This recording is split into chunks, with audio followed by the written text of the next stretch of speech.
చెందిన లక్ష్మీదేవి జమ్మన్న దంపతులకు ముగ్గురు కుమారులు. రెండో కుమారుడు సంతోష్ కుమార్ కుటుంబ కలహాలతో గత సంవత్సరం ఇంటి నుంచి వెళ్లిపోయారు. ఇప్పటి వరకు తన కుమారుడు ఆచూకీ తెలియకపోవడంతో తల్లి లక్ష్మీదేవి కన్నీరు పెట్టుకుంది. సంవత్సరం పైగా తన కుమారుడు కోసం వెతికినా ఆచూకీ తెలియడం లేదని, ఎవరికైనా తన కుమారుడు కనిపిస్తే తనకు తెలియచేయాలని ఆమె కోరారు. పోలీసులకు ఫిర్యాదు చేశామని, త్వరగా తన కుమారుడి ఆచూకీ తెలపాలని ఆమె కోరుతోంది.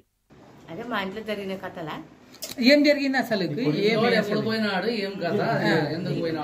పోయినాడు ఒక నిమిషం ఆగు. రోజు తండ్రి కొడుకులు వాళ్ళ నాన్న ఎక్కువ తాగుతున్నాయి.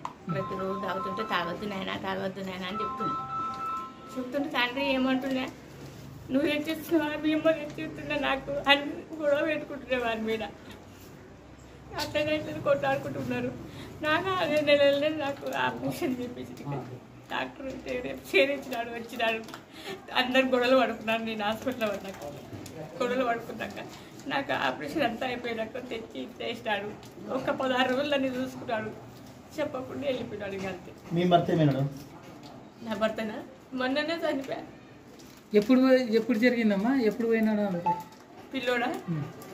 అదే ఈ డిసెంబర్ రాకపోయి డిసెంబర్లో ఈ 3వ తేదీ అయిపోయినాడు. ఇంట్లో నుంచి పోలీస్ కంప్లైంట్ ఇచ్చినాము. మన సొందర మీటింగ్ కాడికి పోయి చేసినాము. 2 సార్లు పోలీసులు వచ్చి ఏమన్నా మీకు ఆశకు తెలిసిందమ్మా అని అన్ని వచ్చి అడిగిపోయినారు. లేదు సార్ అని చెప్తాము. అంతే, ఎవరు రాలేక. మీ పేరమ్మా? నా పేరు లక్ష్మీదేవి. ఆ పిల్లని పేరు సంతోష్ కుమార్. ఎన్ని సంవత్సరాలు? 25 దాటిపోయి 24లో పోయినాడు. 24 ఏళ్ళు పోయి కూడా సంవత్సరం.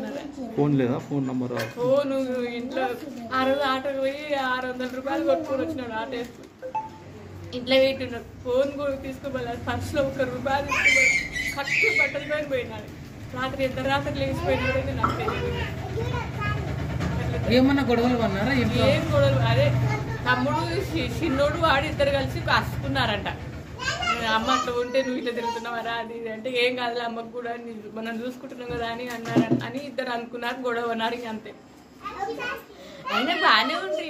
మళ్ళీ నన్ను చూసుకుంటుండ్రి. మళ్ళీ తమ్ముళ్ళతో మాట్లాడుతున్నా, అన్నతో మాట్లాడుతున్నా. ఏం మనిషి సింపుల్ అయిపోయిందో పత్త లేకుండా వెళ్ళిపోయినా. ఫోన్ స్విచ్ ఆఫ్ వస్తుంది. ఫోన్ తీసుకోవాలి. అసలు తీసుకోవాలి. ఇంట్లోనే పెట్టుకున్నారు. ఆ ఫోన్ మా చెల్లెలు కూడా ఫోన్ మీద కొనిచ్చింది. ఒక 3 నెలలు వాడినాడు. ఆ కొత్త ఫోన్ ఇంట్లోనే పెట్టేసిపోయాడు. దాని మీద కూడా ఆశ పడలేవాడు. నీకు ఇప్పుడు ఏం కావాలన్నా? నా పిల్లగాడు రావాలని నాకు న్యాయం. ఎక్కడున్నాను, ఉన్నాడా లేదా?